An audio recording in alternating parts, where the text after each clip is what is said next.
Thank you so much for joining me, Lauren. I'm so happy to have you here with me on the Kumbay'all podcast. I would love to have you start by sharing with our listeners what you do, how you help clients, what you work with. What does that look like? Yeah, absolutely. Thank you so much for having me.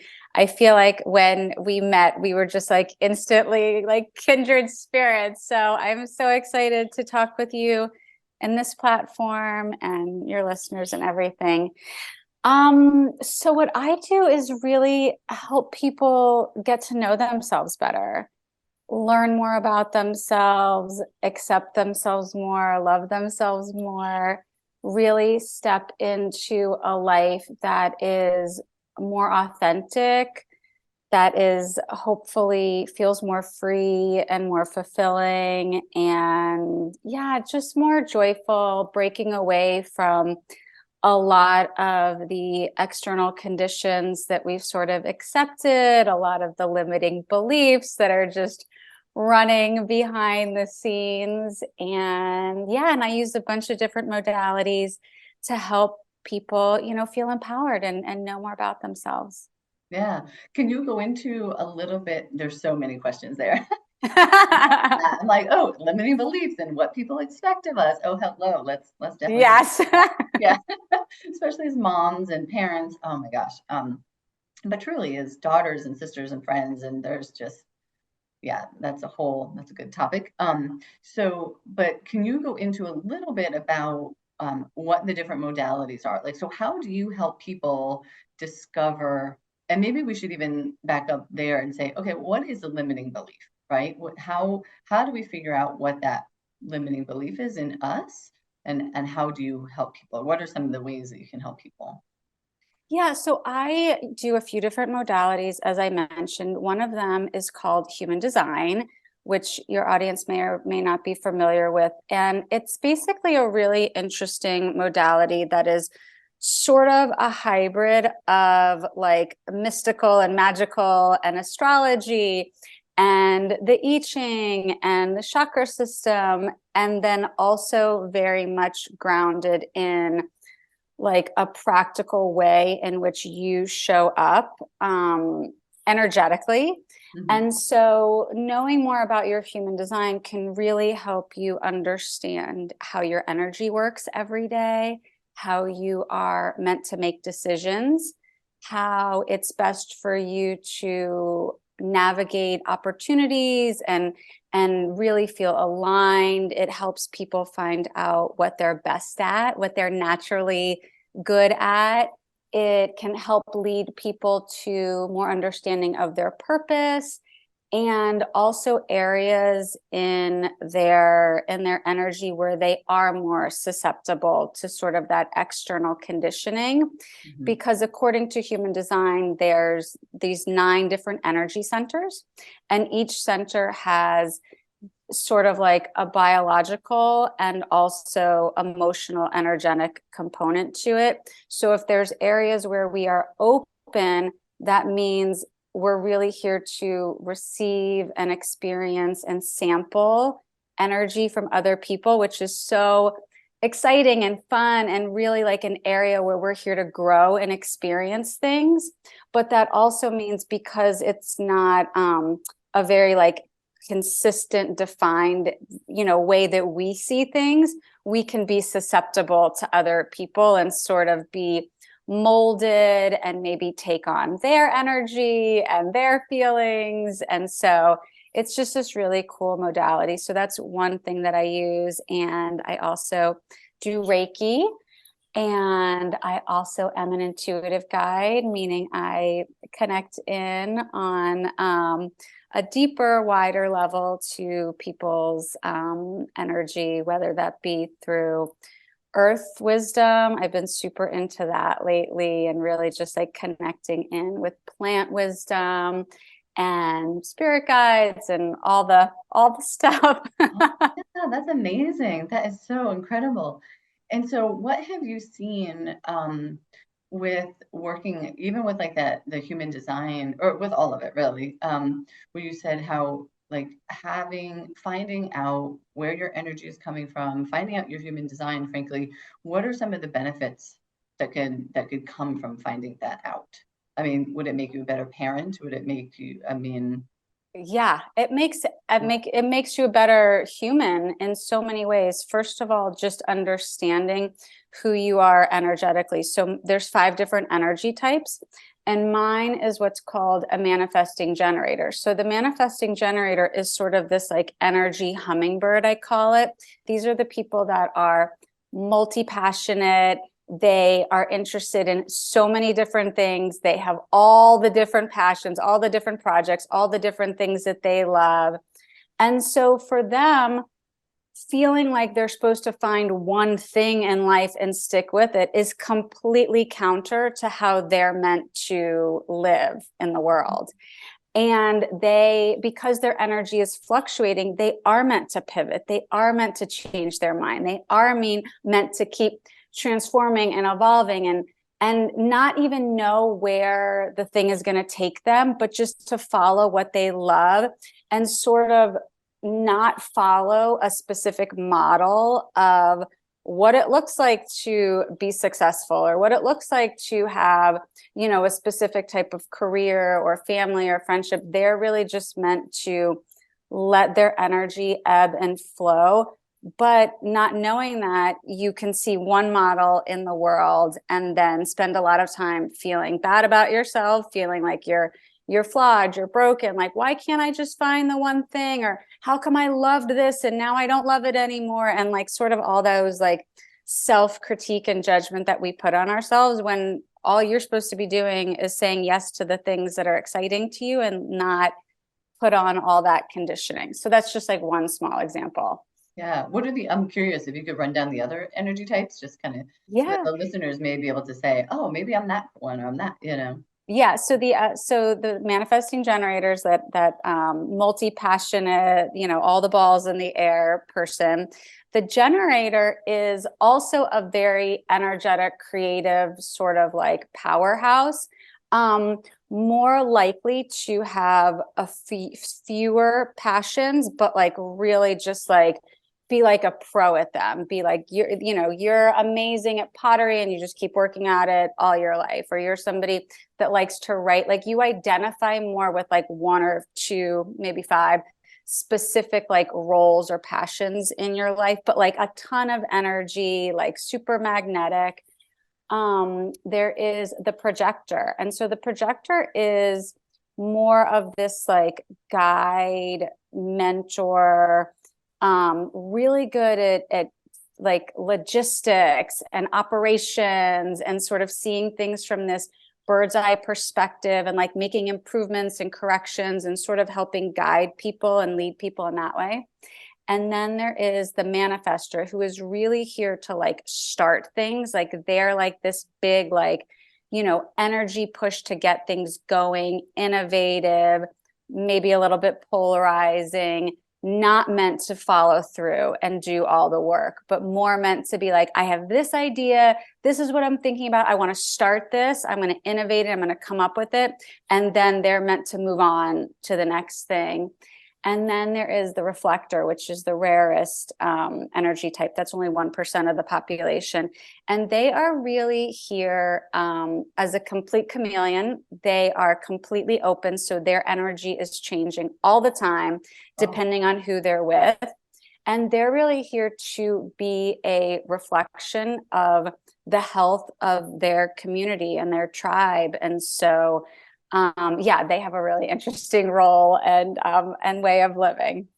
Yeah, that and sounds pretty unique, if they're only Yeah. 1% too. So yeah, Mm-hmm. interesting. I feel like lately I've had a lot of patients who, and maybe it's this time of year and the energy shift of the fall and going into the new year. Um, we have that energy of the new year of like, okay, I want to get back in shape, or you just kind of restart in January. But I feel lately what I've been hearing people say is that they're coming into an awareness that they're not as happy with where they're at right now. So maybe they've had one child, or maybe they've had 2 children, and they want more balance. They want more time with their children. So they're kind of voicing this, yeah, I have this really good job, but I don't know that it's right for me. Or I just feel like I need to make a change. And so I'd love to hear you share with us, like, how would you handle that? What would you advise people, or how could they start looking at, like, okay, how do you know if it's right for you to make a change? Obviously, I would think if that question's coming up at all, then Right. there's something there. But how would they go through figuring out if that's right for them, if the time is right, what's stopping them? Like, how would you help them? Yeah, I mean, I totally agree. If that's something that you keep thinking about, if there's little whispers that you are feeling, then that is definitely something to investigate. And I don't think it necessarily means that it is time to change. I think those whispers come at a variety of different points. And it's funny, I was just messaging back and forth with a friend talking about self-sabotage.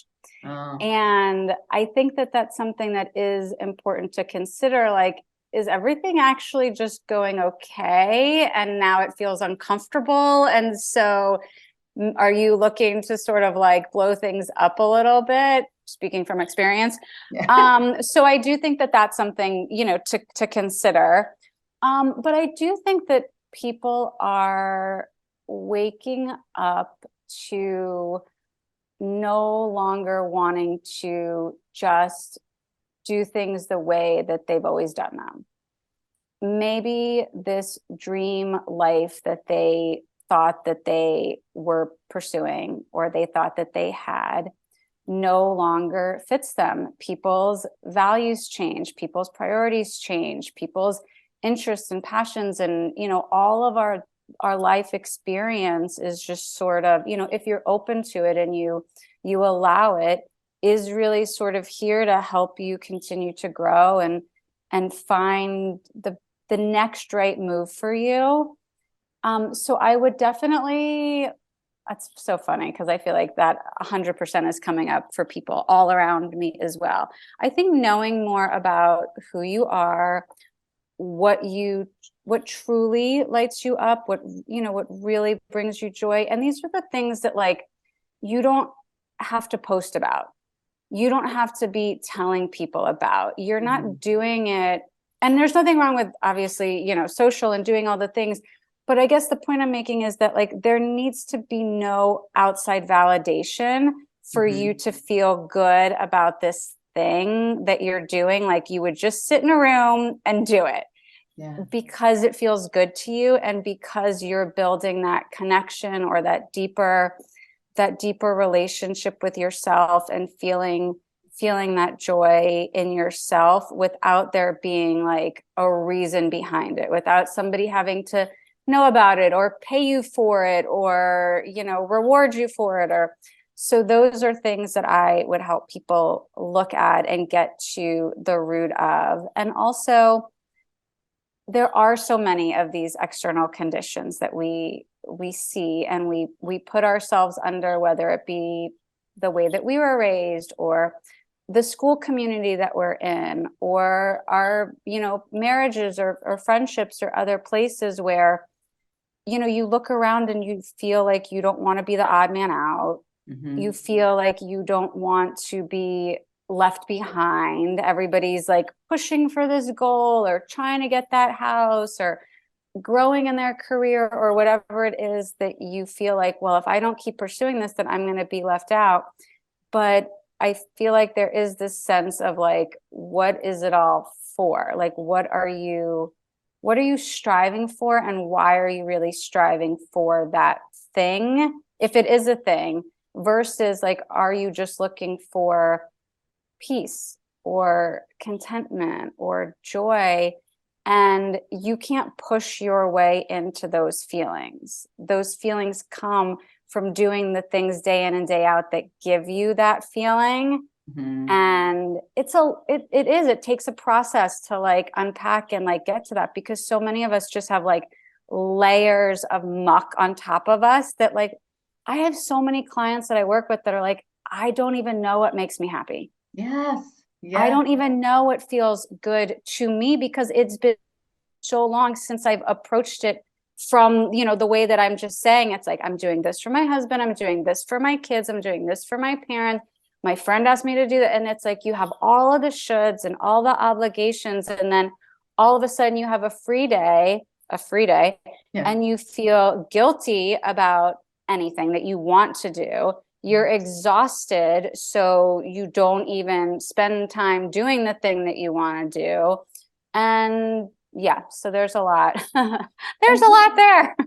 There is a lot there. And I find this, so the things that are coming up for me is that it's our society, right? So we have this go, go, go. You have to, and I really think it starts young. I maybe this is polarizing, but I feel like with our school system, we get into this when you're a baby, right? You have no need to prove anything. You are loved just like a pet. You're loved just because you exist. Like, oh, you smiled at me. Oh my God, you're amazing. And then we get to this point where you have to get the A, and you have to do all the things to get into college, and there's these stepping stones in this like hamster wheel or treadmill, I should say, that we get on, and it's like all this external validation, the grades and the reports, and that give us our sense of, okay, I'm good, this is my place in the world, I'm happy, I guess, with this. So and then I think it's just this societal treadmill that we're on. Like I know I feel very good when I accomplish things. It is so Right. hard for me to slow down and to relax and to just do something for fun. Even something for fun, I'm like, oh, I'll color this card to send to a friend, or I'll make something. And even my gifts, I'm like, I don't just get fun gifts.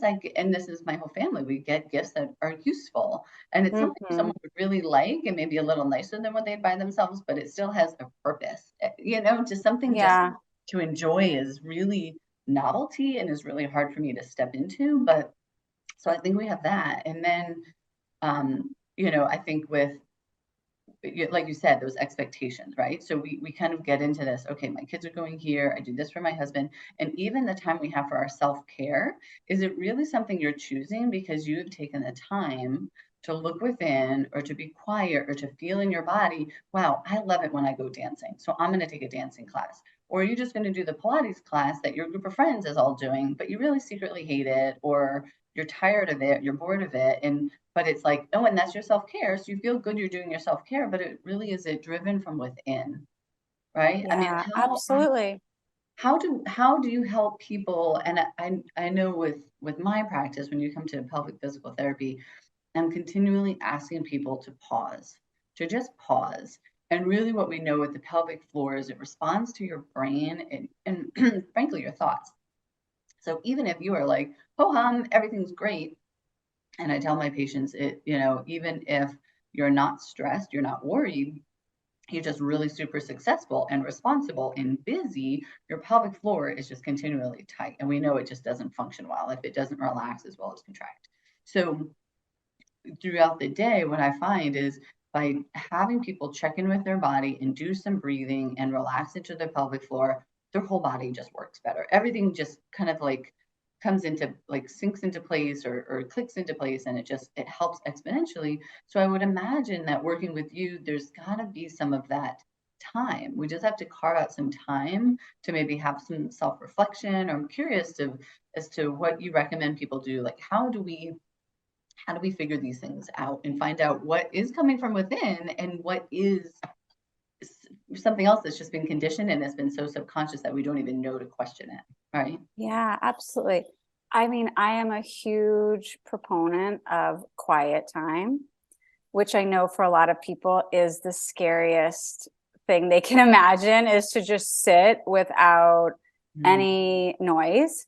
Mm-hmm. I love nature for really just helping people ground and reconnect. And yeah, really, again, it's all of that wisdom that we are looking for, all of those answers that we are looking for are within us. And it does take practice to get back into that, to that wisdom and that innate, connection that we all have with that universe, source, God, whatever people would feel comfortable calling it. But for me, having time every day to meditate and journal and write down what I hear, what I see, what I sense, what I feel. Again, tapping into the body and sort of doing a gentle body scan, going through each of the different chakras and what am I feeling here? What am I sensing? Where am I holding? Where does it feel tight? Where does it feel light? Where does it feel bubbly? Where does it feel constricted? Like all those different like ways that your body can show you things that you maybe can't tap into on like a mental or even emotional level. And truly that is one of the reasons that I love doing intuitive guidance or tapping into that level of wisdom, because it resonates with people on such a crazy level, because it's their wisdom. It is what's already there, and it's just pulling it into beyond the surface into like something that is tangible and you can really like hear somebody. But it's things that people are already knowing deep inside. It's things that they already have thought or suspected, or like, wow, that feels really like, yeah, that makes a lot of sense. And so I know that is one of those things that's like a little bit hard for people to understand unless they have, connected with it themselves or had a reading or something like that. But to me, it's like there's just like an infinite well of information that is always available to us. But it does take practice, because we constantly have the noise bombardment. We have that programming that's running on the subconscious level, like you're talking about with the limiting beliefs and, those repetitive thoughts. I mean, most of our thoughts are repetitive. Most of them are negative. And so it's like, you just keep like saying the same thing, or like, well, this is what always happens to me, or I'm not good enough, or I don't deserve that, or, well, that, of course, that they're going to get that. I would never get that.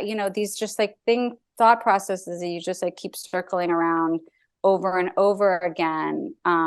There's ways to break those thought patterns and to really understand where that's coming from and why that's happening. Like you're getting something from that negative loop that you keep saying to yourself.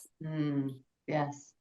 Yeah, they're right. So you can say, all right, why am I doing this to myself? Like, why is this, being rewarded? But, why is this coming up again and again? Right. Like, why don't I think that, or like, even like when you were talking about like, oh, if I give somebody a gift, it has to be useful. Like where does that come from? Like, why does it feel like I can't just give or get something for fun or for play? Like, where did I pick up that idea that in order to be worthy of a gift, it has to be like used for something?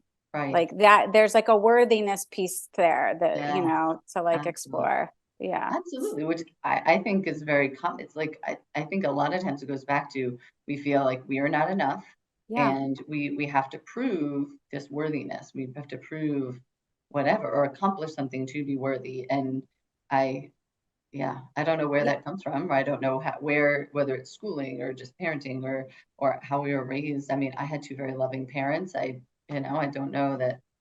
I don't know where that came from, but same. One of the teachers that I use and have studied under, Bree, she talks about like safety and love are like the two main underlying roots of all of the limiting beliefs. And so it's like it's because you're looking for safety or you're looking for love. And so that this tribal kind of right. We do better and we're safer really when we're in community with each other. Oh, yeah, that makes sense. Yeah, it does make sense. It's like, when you break down like all these different negative thoughts, it's like, okay, well, I don't feel safe doing this, or I need this to feel safe, or when this happens, I will be safe to be seen or be heard. And then the other piece of, obviously the love, like the worthiness, the good enough, like if I do this, then I'll feel love and I'll feel, but yeah, those two things together.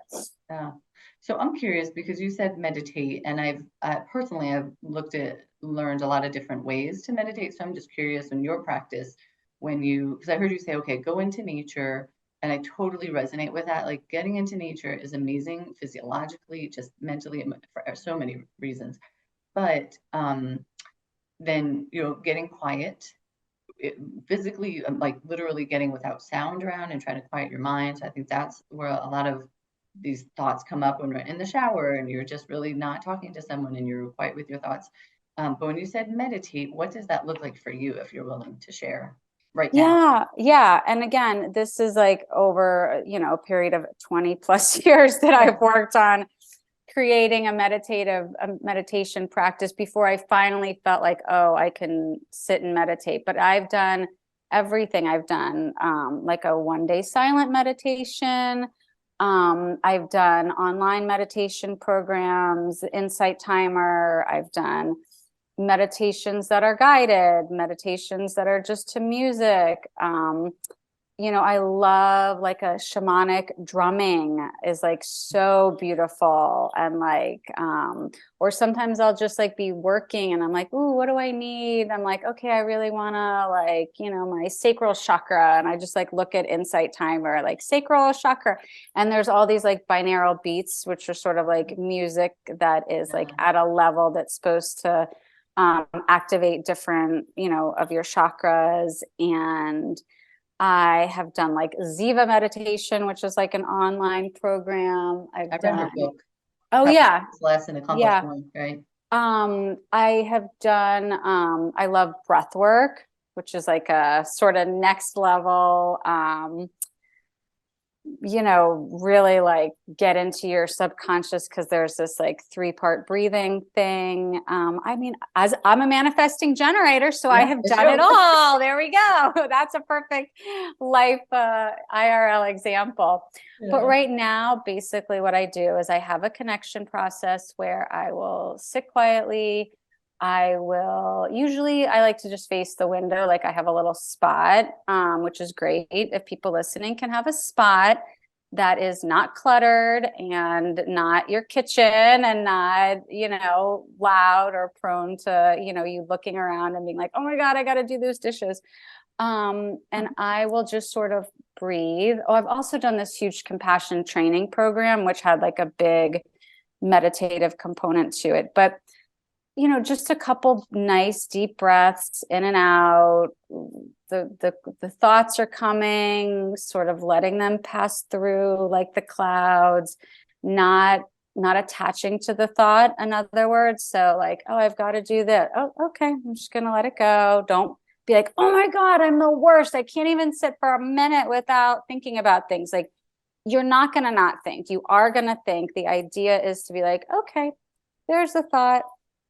Oh, there's another thought, and not judge it, and not, again, the cloud in the sky passing through is like such a perfect metaphor for it. And then I do this connection process where I will sort of, I have like a mantra that I say, and I open up through my crown chakra. And I really call in guidance from source, universe, spirit guides, ascended masters, all the cosmic amazing things. And then I pull that energy down into my body, and I just sort of like visualize it as I'm saying it, like it's sort of like pull down through my body into the ground. And then I open up my root chakra, which, you could feel through like the base of your spine. You could, feel it through your feet planted firmly on the ground. And then connect into that earth wisdom, which is really grounded and supportive and loving and wise. And sort of like, now I have this channel, and then I will, sometimes messages come in right away, and it's just like, okay, there's stuff, I got to document this. Like, sometimes I will sit and for a while and not really write anything down, but just sort of be in that space of like contemplation and reflection. Sometimes I will ask a question. Sometimes I will get beautiful words that I've never heard and that have nothing to do with me, you know, on the surface. It's just sort of like things that are dropping in. But I just sort of try to observe, witness, document, in a journal. And then it could be 5 minutes, it could be 50 minutes. I just sort of like sit with that and then, yeah, close it on up and move on. That's amazing. I really like that journaling, and because I Mhm. do, when I feel like I actually, even if it's just for 5 minutes, when I can get into that zone, I feel differently in my body, and then I can imagine that if I had a piece of paper, I really just allowed, say, okay, well, what's on my mind? What is going to come out now? I think that's incredible. That's really Yeah. And it's really, you know, my process is sort of, people call it channel writing or automatic writing, where you're not, you're literally just a scribe. You're not, oh, that's not the right word. Whatever I think, whatever I feel, whatever I hear, just like you're just the vehicle, you're just the channel for it. mm, And that really opens up and expands your awareness. And the biggest reason that, you know, I think I'm sharing this, I guess, is because it changes your perspective mm, and it changes your perception of what life is. And for me, that is what helps me be able to see the beliefs. That's what helps me be able to see the conditioning, because at our core, like you were saying, like at your, you know, at your birth, like we are love. yes. We are good, we are perfect, we are kind, we are whole. And Mhm. our entire lives are breaking apart and coming back together and breaking apart and coming back together. And so to be able to connect in with that deeper sense of wisdom and knowledge allows me to have that watcher perspective, allows me to be above a situation. It allows me to be sitting in a room with people and just observing and know what's happening behind the scenes with them. Like that's, you know, one of my gifts, and it allows me to be more compassionate Yeah, and be more empathetic. And I mean, it really just gives me life in the way that I want to live. yeah. Oh my gosh, that has so many what's the word, uses, so many you know, I can see with your kids and how you, but you with your work and your profession, and but then also just how you are in the world, like you said, how you're compassionate. If someone wrongs you, you're not going to jump down your throat. You can say, yeah, you just have that space to not Yeah. react and to, oh, that's great. Yeah. Yeah. I am so excited. This was such a wonderful, wonderful conversation. I definitely want to have you back on and we can talk even more and dive into even some of this more. It's incredible, but I want to respect your time and thank you for your time today. Can you share with our listeners where they can find you, how they can work with you? I just, I'm so happy.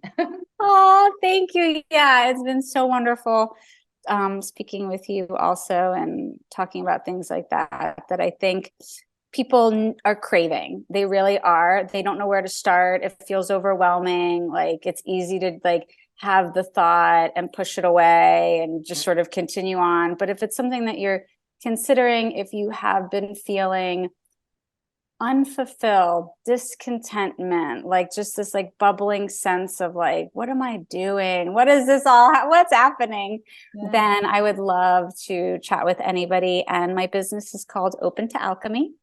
And so it's opentoalchemy.com. And I'm Lauren at opentoalchemy.com, or on social media, it's open.to.alchemy. And yeah, I have all kinds of different sessions for people that are in transition, people that are business owners. I love working with people that are, you know, aspiring entrepreneurs and things like that. People that are trying to figure out their next steps and looking to learn more about themselves so they can live in a way that feels more aligned, feels more joyful, feels more truthful, feels more fulfilling. Yeah. Amazing. Thank you so much for all that you do in the world. And thank you for sharing your time with us today. My pleasure. Take care. Bye. Do you ever wish that you could learn the essentials of pelvic health from an experienced pelvic floor physical therapist at a fraction of the cost and from the comfort of your own home? This episode is sponsored by Progressive Pelvic Education, your source for online courses to expand your pelvic health knowledge and promote optimal wellness. Pelvic health is wealth, and there is a lot of essential information about our pelvic floor that isn't taught in school. Learn what to do and not to do to avoid the inconvenience and pain of pelvic floor issues in a self-paced course you can take anywhere.